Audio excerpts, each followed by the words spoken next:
Michael S. Philpott, born December 1956, is a British convicted mass killer who was found guilty in April 2013 of causing the deaths of 6 of his children by arson.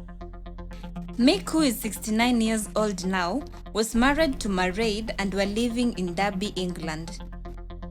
After a couple of years, Mick gets involved with another woman named Lisa, and he ends up moving her to his house, where he's now living with the two of them, Mairead and Lisa. Together they become one big family. As the years go by, Mick gets Lisa and Mairead pregnant a couple of times, and they end up having a total of 15 kids. The problem with this entire situation is the fact that Mick has no job and that he's living off the government. This means that he literally depends on the government for his livelihood. All his income comes from welfare benefits, and with every kid he gets, he is given money by the government. He also lives in a public house which is paid for by the government. The house is a 3-bedroom house, and all 18 of them live in this house. In no time, Mick gets both his wives pregnant again, and there are now 20 people living in this house. The house at this point gets smaller for such a big family, and Mick decides to make a request to the government to move him and his family to a bigger house. This huge request kind of puts him in the limelight and is making headlines in the local news. The public hears about this, and the people are not happy with him.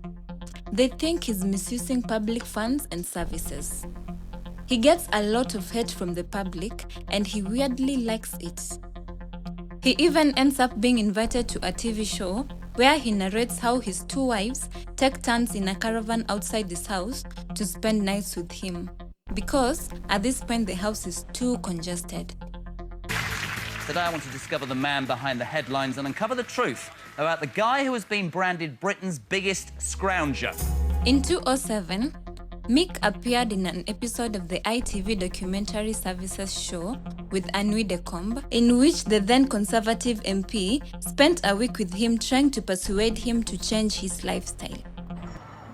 Anne Widdecombe got to know Mick Philpott in 2007 when he took part in a show for ITV. Hello, I'm Anne. Hello, Anne.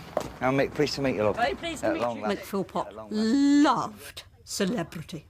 Loved being on television, even if he was being cast as the villain of the piece. He just loved it. She even found him 3 jobs, one of which was with a barrel-making firm, but he did not turn up for work the first day, and the job fell through. At some point, it was even said that he and Mairead were swingers, and that he used to call a man named Paul to sleep with Mairead as he watched. This goes on for a while, and at some point in time, Lisa gets tired of this whole situation. She is frustrated and wants to leave because apparently, Mick has been lying to her the entire time that he was going to divorce Mairead and live with her alone. This frustrates her because he is just passing by and is not doing as he promised. She is at this point tired of the congestion in the house, the caravan shifts, and she is tired with this whole lifestyle. She finally decides to leave, and she takes all her 5 kids with her. Mick is really upset with all that is happening. He doesn't want to lose Lisa or his kids with her. But more so, he's more afraid of losing custody of his kids with Lisa, because as a result he will also lose the sweet government payments. He tries to find a way to keep the kids and comes up with a wild plan. He plans to set his house on fire with everyone in it. In his plan, after setting the house on fire, he heroically swoops in to rescue his and Mairead's kids and then frames Lisa for the arson. Lisa then goes to jail, and he is left with the custody of their kids, meaning that he also keeps getting the government welfare benefits. In his head, the whole plan makes sense, and he decides to tell Mairead about it. This is because he knows that he cannot pull it on his own. He fills Mairead in on the plan, and Mairead agrees with the whole framing Lisa plan. He also involves his friend Paul, and he also agrees. Few months after Lisa and her kids moved out, Mick decides to set his plan in motion. On this fateful day, there are 6 kids in the house, and all are Myraid's kids. It's very early in the morning, and all 6 kids plus Mick and Myraid are still sleeping. According to the plan, Paul comes in with a can of gasoline and he goes into the house and pours it at the foot of the stairs. Remember, the kids are sleeping upstairs. After he pours it, he lights the place on fire. As soon as the fire is ignited, Mick and Myraid run outside as they watch as the flames engulf the house. At this point, everything is going as planned, and the kids are still in. Mick then calls 999, and as the rescue team is on the way, it's now time to swoop in to save the kids and look like the hero. Mick and Paul run inside, but they are hit by a thick wall of smoke and heat. There is no entry because the fire was started below the stairs, which leads to the kids' bedrooms. Mick and Paul try again to find an entry, but unfortunately, the fire is already too big and there's completely no way to get in the house. The kids, on the other hand, are also stuck in with no exit. The flames are growing big, and as a result, the kids start succumbing to smoke inhalation and they all end up dead. One of them, however, dies in the hospital the next day. This was not how Mick's plan was supposed to go. His kids were not supposed to die, and at this point, him and Myraid are frustrated and do not know what to do. They decide to keep lying about the whole situation.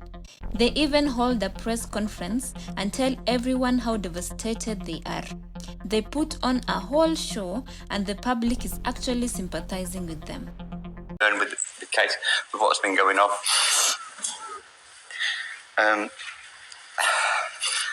I've actually been down to our home, and what we saw, we just came off a little bit. We grew up in a community that's been. Now that their house was burnt down, they don't have anywhere to go, and the government puts them up in a hotel. The police continue with investigating the source and the cause of the fire, and remember, the fire had initially begun at the bottom of the stairs, meaning that it began inside the house, and the police find this very suspicious. They then decide to bag the hotel room where Mick and Myraid were staying to figure out the truth. After the bagging, they actually get to hear Paul, Mick, and Myraid talk about the whole incident, saying that they needed to get their story straight to avoid suspicion. The detectives get the whole story and they finally arrest 3 of them. Paul and Myraid are sentenced to 17 years in prison each, while Mick was sentenced to life imprisonment. Thank you guys for watching. Kindly like, share, and subscribe for more videos like this. Bye!